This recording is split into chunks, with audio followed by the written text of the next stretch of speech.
A cesarean section, often referred to as a C-section, is a surgical procedure in which incisions are made in a woman's abdomen and uterus to deliver a baby.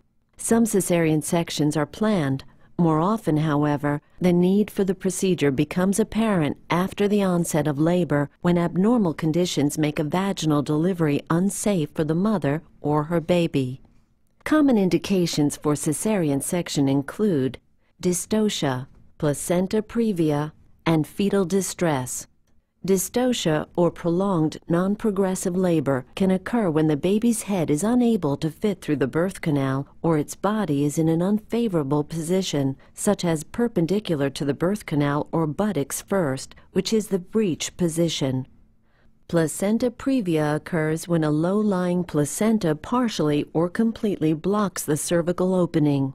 Fetal distress occurs whenever the health of the baby is in imminent danger, usually from inadequate blood flow through the placenta or umbilical cord. Fetal distress can occur when the placenta separates from the wall of the uterus prior to delivery or the umbilical cord becomes compressed or squeezed.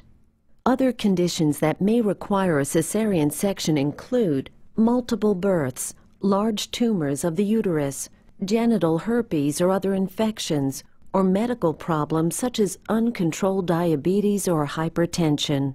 Your doctor may use ultrasound testing and a fetal heart monitor to help decide whether your baby should be delivered by cesarean. When a cesarean section becomes necessary, you will be prepped for surgery. If not already in place, an intravenous line will be started, and a catheter will be inserted into your bladder to drain urine.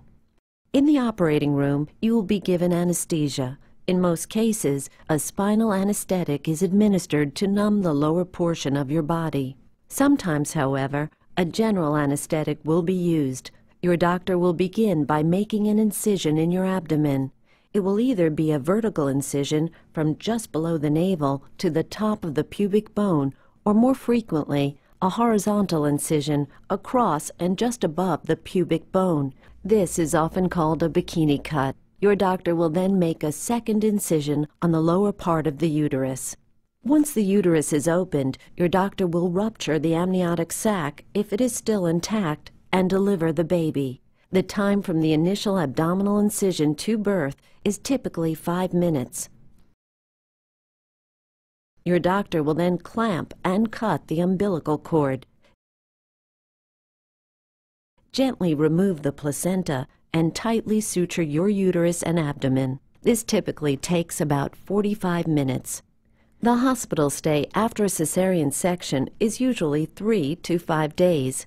During this time, you will be encouraged to breastfeed, nap when the baby sleeps, and get out of bed often. While most patients are able to take care of their new baby soon after the procedure, full recovery may take 6 to 8 weeks. Your scar will lighten as it heals.